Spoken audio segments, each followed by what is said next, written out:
Hi, I'm Jeff Farnwell, Director of the MBA program at Rockford University. About 18 months ago, the Rockford Chamber of Commerce set out to make networking easier in Rockford by identifying area people you should know in business. Currently, 41 people have been recognized and celebrated as one of these people. This series of talks, held at Rockford University, was designed to provide a vehicle for the public to hear from and learn about each of the people you should know. I hope you enjoy this talk. You should know talks. I'm going to introduce Rick. Rick is the chairman and CEO of Blackhawk Bank, a graduate of the University of Pennsylvania. He has spent virtually all of his adult work life in a banking environment, career, and has taken him from Philadelphia to Tulsa to Racine, after Tulsa it was Rockford, Racine, Kenosha, and back to Rockford in 2001. He has been a consistent champion of manufacturing and family-held businesses. For his support and sponsorship of manufacturers and manufacturing organizations, Rick was honored with the 2011 Manzullo Individual Business Catalyst of the Year Award. Rick believes there's a powerful nexus between the ownership and management succession in these small businesses and the future economic vitality of the Rock River Valley. In order to help guide these transitions for the benefit of all stakeholders, Rick has been certified as a family business advisor by the Galliard Group and recently received the designation as Certified Exit Planning Advisor by the Exit Planning Institute. He combines his passion for and dedication to the success of small business in today's presentation, management and ownership transitions in closely held businesses. A demographic reality becomes an economic development threat. Please welcome Rick Bastian. Thank you all. Can I get a sense, I want to make sure I'm not in a political rally where I've got all of my allies just filling up seats. Can we just run along start over there and run along the back and say who you are and what your interest is, and if there's a question you want me to answer as a result of this, I'll try to do that. Okay. Just quickly. Deanna Watts with Rockford Country Club, and I just like to hear about what the 20 people you should know are about. Donna Harvey with Rockford University, and I'm listening. I'm Clark Reidenbach. I'm with the Center for Nonprofit Excellence here at the university. Andrew Reynolds with Rock Hospitality, happy Blackhawk Bank customer. I didn't even pay you for that. All right. Buy your lunch. Awesome. And there's been a lot of upward mobility within the other members of my group, so I think I could probably learn something good here today. Okay. Lynette Jacks, Rockford Chamber. Keith Akery with Midland States Bank, and just looking at I think I'm going to give you some competitive insights. Janice Holton, I work here at the university. Ryan went out with Savant, just love free information. There you go. Cindy Handel, Rockford University. Stacy Mullins, Rockford Chamber. Karen Brown, Girls of St. Anthony She's Medical given me Center. moral support, which means I have to come back in March and give her more. That's exactly why I'm here. Gary Keeper, I come to the 20 people you should know, but I'm also here to learn. I'm with Rockford Bank and Trust, and I'm interested in learning more. Damn, another competitor. Audience is full of spies. Bruce Vandrick, Rockford Bank and Trust. I scarcely miss these because of the insights of the presenters and see why you are one of the 20. Okay. Sydney Castle, Rockford University. I'm Michelle Marin. I work at Rockford University also. I'm Caitlin Ludwig. I work at Blackhawk Bank. I know why she's here. I'm Leslie Morton. I'm Americorps of the State Legal Services. Okay. And I'm just checking out the people you should know Rockford. Cool. I'm Amanda Breitenstein. I'm with Northern Illinois Food Bank. I'm really pleased that nobody was here to get extra credit in their MBA program. That was well, thank you all for coming. All my banking career, I've had kind of a Darwinian attitude about changes in the economy. It really has been, for most of my career, an issue of survival of the fittest. Obviously, fluctuations in the economy is a great way to read the weak from the strong, and we've certainly seen a lot of that in Rockford over the last 2 or 3 recessions. Changes in markets are a quick way to decide who's able to respond and who's able not to changes in markets, and see where that leads in terms of success in businesses.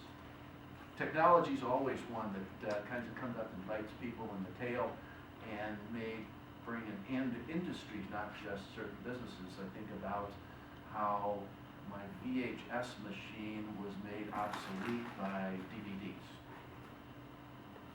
And the competitive environment is always a great way to determine whether it's a function of management, it's a function of how an organization delivers its product to the marketplace, how well it meets the needs of its market. Competitive realities are a great way to determine who succeeds and who fails. And lastly, particularly with respect to family-held businesses, you always kind of had this myth about family-held businesses never make it past the third generation, and that's just the way it is.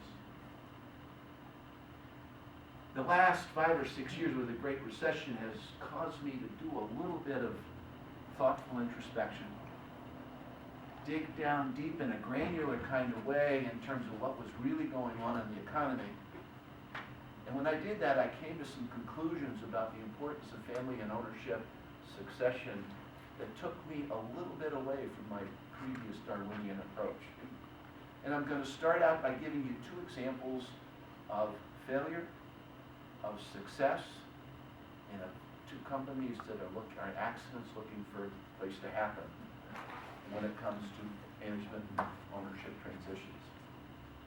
There's a 3rd generation company, our 3rd generation family-held company in town that didn't make it through the Great Recession. A 3rd generation. They had started towards the end of the company's existence to load up with family members. It stopped being a company that was aimed at creating profit and being successful as a partner with customers. It became a family employment agency. And sometimes when companies become family companies become family employment agencies, they take their eye off the ball and they stop doing the things that they should be doing. And that brought the company down. And guess what? It was finally sold under duress. 41 employees were put out of work.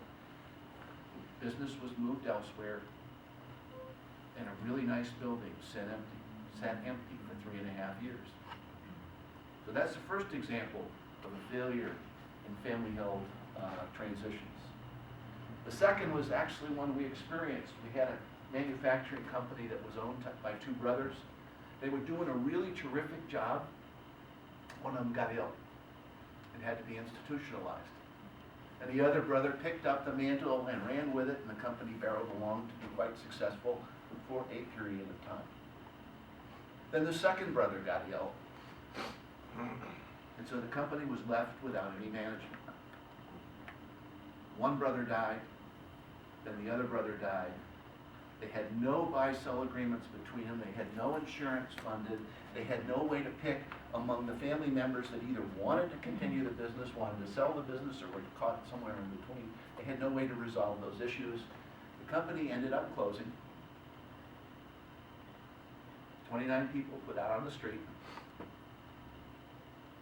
in another empty building put on the market.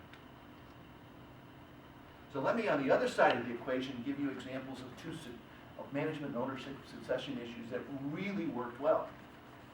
And I'm going to get to an issue about the importance of taking the time to do it right. We have a client who bought a manufacturer here in town, 15 or 20 years ago. And he reached a point in time where he said, I'm going to sell it. But I'm not going to sell it in the way a lot of Rockford businesses get sold, where it gets shut down, the businesses move to Georgia or Alabama where the wage rates tend to be a little less. I am going to sell it to my employees. And it's going to take 5 or 10 years to do that. So he made a decision that he was going to sell his company to his employees. He put in place the structure, the mechanisms to do it, and that company today is not only thriving, it's making acquisitions and bringing work back to Rockford, bringing jobs back to Rockford. So contrast that one with the first 2. We have a loss of employment, we have empty buildings, and one where we have, they actually just moved into a new factory. Just moved into a new factory. Now the second example of a success is really an interesting one. This is a family-held business. And they decided that they were going to groom, and one of the options that they were going to pursue was groom a nephew to take over the business when the two brothers decided to retire. They hired really top-notch professional management to come in and groom the nephew. So the company really raised its game. It improved its processes and practices. It was one of the first companies to use, what are those printers called? Those 3D printers to do prototypes and transmit the prototype to China where the prototype would be developed. I mean, it was very sophisticated. Well, they reached a point in time where the new management team was really kind of growing the business beyond the ability of the two brothers to fund it with capital. So they ended up selling to a private equity firm. And before you go, whoa, private equity firm, they're going to shut it down, they're going to move it out of town, and then we're going to be back where we come all too often. In fact, the private equity firm was so enamored with the skill set of the management team that they decided to keep the business here, and use it as a platform for acquisitions.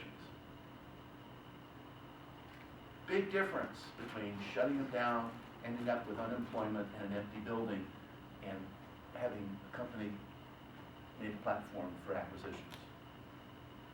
Now, for the two companies in between, these are stories that have yet to be played out.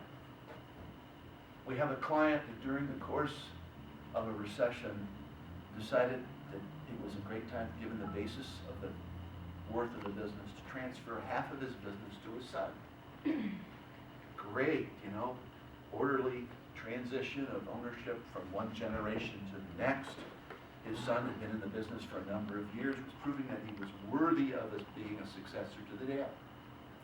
Cool so far, right? Cool so far. And I asked him when he was over the proud step that he'd taken to begin the transition of ownership. I said, what are you doing with the other half of the business? He said, it's going to be given to my daughters. I said, tell me something about your daughters. One of them is an at-home mom, and the other has a problem with substance abuse. And I said, why are you creating a cat fight in the parking lot of the funeral home? He said, what do you mean? I said, well, your son, who owns half the business, is trying to figure out how to make it grow, how to take it to the next level. He's got two sisters who are angry that he's the only one getting paid a salary. And they see the interest as the business not producing any income. And they're going to want him to sell it. Why would you do that to him? He hadn't thought of that. And the last time he saw an estate planning attorney, it was 8 years before. Not a good situation. Now, if I could remember the second company that's in the way of, there was a great second example. I apologize. But the point is, I realized that there were choices that could be made over periods of time that could either lead to companies being survivors or failures.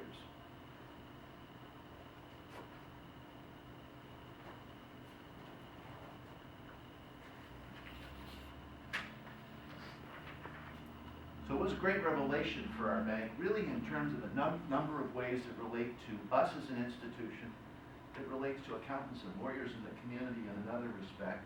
There's a significant economic development risk associated with management and ownership succession that's handled right or handled wrong. There's always a risk to the owner's legacy.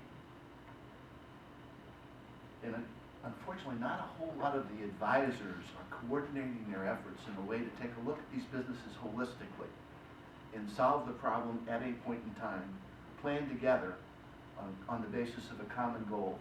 Because the lawyer does his estate plan 1 year, the insurance agent does his thing 3 or 4 years later.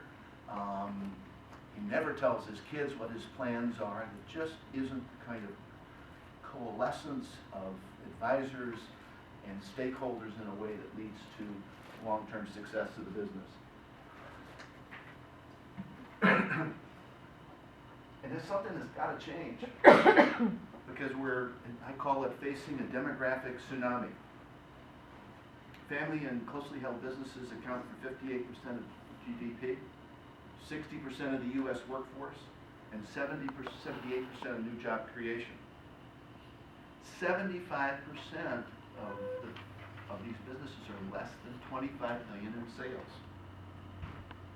75% will also face a change in leadership or ownership in the next 10 years. 48% of that in the next 5. It's just the reality of the baby boomers reaching a point in time where they're gonna give up, let go, transfer to the family, sell out, or whatever. What's really kind of scary about this is that 20% of the owners have no estate plans at all. 49% have no transition plans at all. 2/3 of them do not know the options that are available to them. So if you want to, the questions you ask them, what do you want to do? What do you think the options are between now and 5 years from now to sell your business? 2/3 of them say, I don't know what those options are. That's scary for the future of family-held businesses. And it's probably one of the reasons that 95%, 97% of the family-held businesses don't make it past the 4th generation. You could probably care, oops, what did I do here? Oh.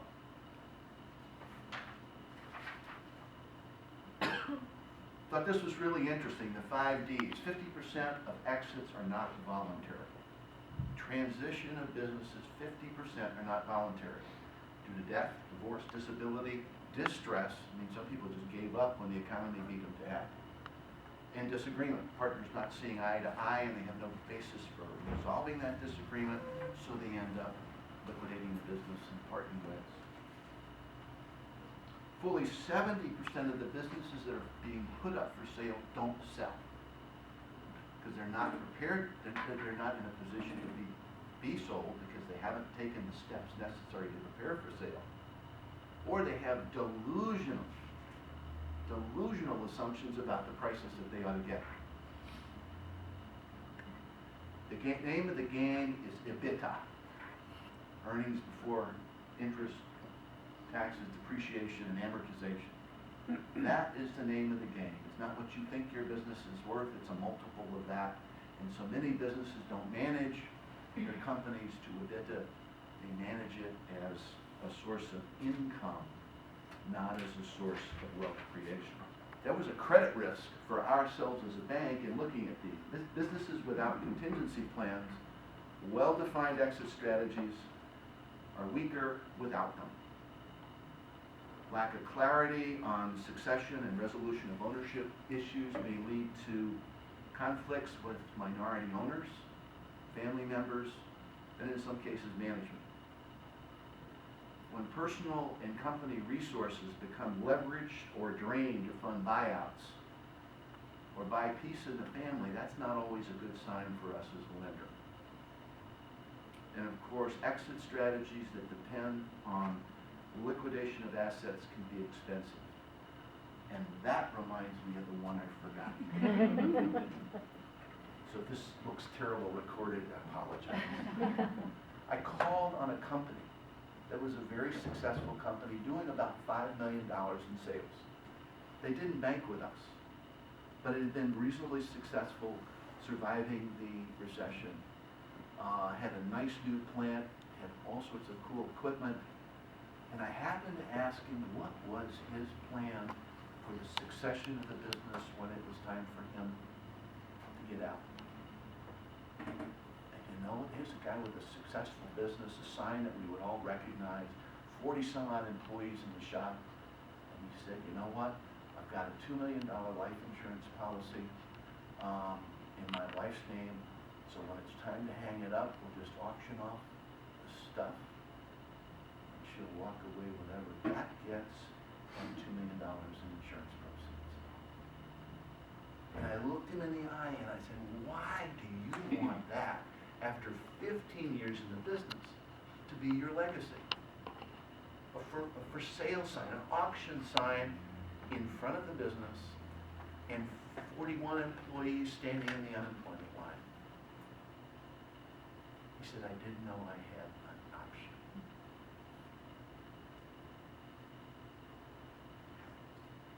And I don't know where his advisors were. I think he was a trust customer of Rockford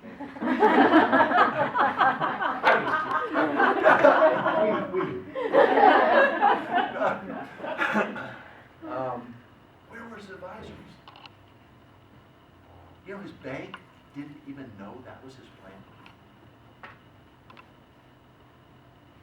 So it goes back to my earlier point, unless we get everybody's act together and we get the advisors all on the same page, we're going to have those kinds of things happen to us and it's going to be a surprise.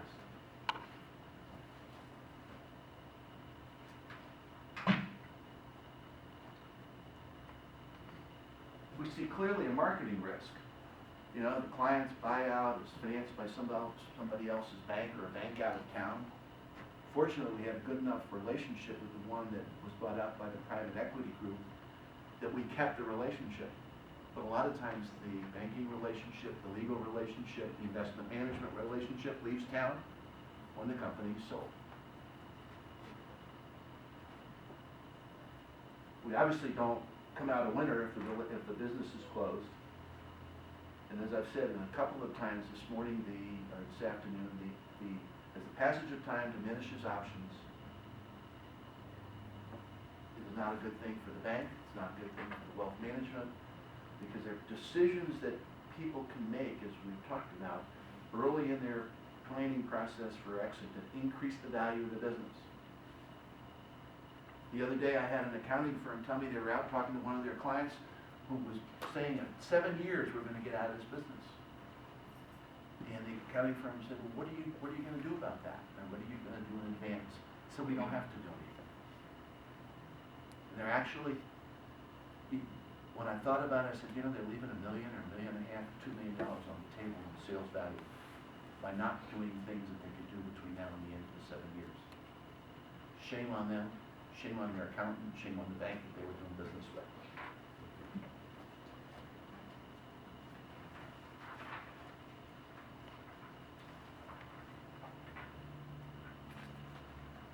An economic development risk, which I've danced around a little bit today. Family-held businesses are the backbone of our local community. Many, unfortunately, are stumbling into the future without any strategic plan, without knowing how they're going to harvest whatever wealth they've generated, and it's a tragedy. Options diminish with the passage of time. The sale and liquidation will leave us with the next generation of empty buildings and more chronic unemployment. I've given you 2 examples of folks where the legacy was empty buildings. An example of 2 others of accidents waiting to happen.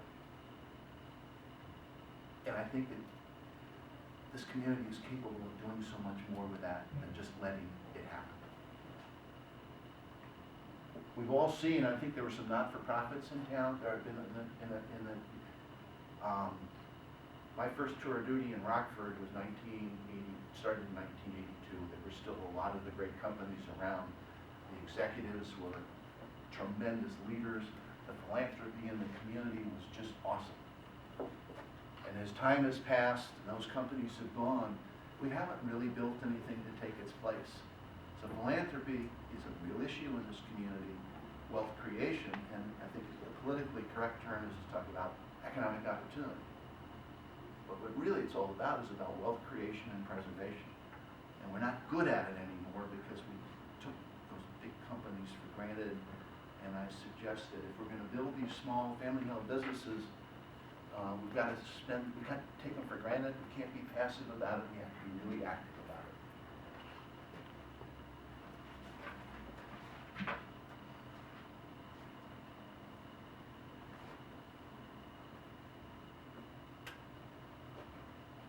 Again, passage of time eliminates options. Options tend to reduce value. If you wait until you die, then you've pretty much lost the opportunity to plan how you're going to exit your business. Poorly defined and designed ownership and management succession plans, as I've said before, can lead to distractions, conflict, which do nothing for the value of the business and may in fact harm the value of the business. The top thing on the list of must-dos when somebody looks at buying a business is management. They want management. It is a buyer's market. There's $10 trillion, I think, or $1 trillion of money out there, private equity money looking to buy things. And when they come in, there's not a lot of stuff done that really prepares these companies to be sold. And I always, like the guy who had the business and thought he was going to shut things down and give his wife a $2 million life insurance policy. How as a business owner can you say that that's the legacy I want to leave? An empty building, unemployed folks, and an auction sign out in front of the business which was proudly there for 15 years. Give me a break. Give me a break. So I probably run past my, there's a new paradigm, and I've addressed it a little bit. I think that advisors, lawyers, accountants, insurance agents, they need to work in a much more coordinated basis than we have in the past. Imagine a business owner's walking down a hallway and there's a door that says insurance agent, there's another door that says lawyer, and there's another door that says banker, and there's another door that says wealth manager. And he's got to figure out how to take input from all of those folks. And he's not an expert in anything but running his business. And figure out how to coordinate their conflicting advice and make it make sense for him, his family, and his business. And it's an impossible task. And it's an impossible task because most people don't do it.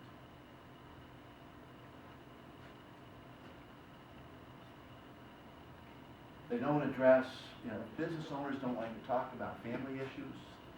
They don't like to talk about the fact that they don't know their insurance policy from property and casualty policy, from the estate plan, from the living trust. They don't like to admit that they don't know anything about that stuff. So we have to make it okay for them to share that information in a way that allows all of the advisors in this room to do something constructive about it. Excuse me.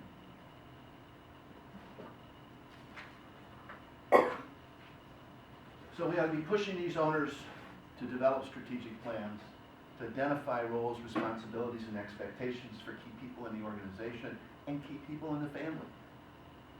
Prepare the next generations of leaders, not by accident, but on purpose.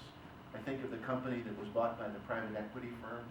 They did a phenomenal job of preparing the next generation for leadership. They invested heavily in professional management. And guess what? The company sold, but the community is better off for it. The business was retained, it became a platform for acquisitions, additional employment was created. That's what we want to see more of.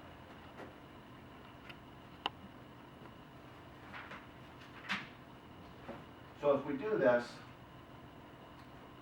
take a different approach in how we integrate the efforts of advisors, what happens? The value of the business is increased. Family and ownership conflict has been minimized. There are no cat fights in the parking lot of the funeral home, and that's a good thing. Management's in place to lead the company long term. There's a limited disruption in the business. The legacy of providing leadership and philanthropy and employment in the community has the best chance of being preserved. And advisors, instead of being valued for their fees and their hourly rates, are valued for their ability to bring solutions to the table that are needed for the business owner, his business, and his family. We don't end up with a bad loan, which is a good thing.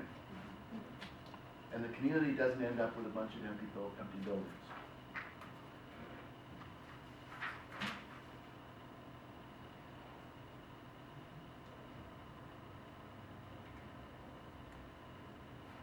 I'll leave it at that because I've gone way over and I apologize. Any questions?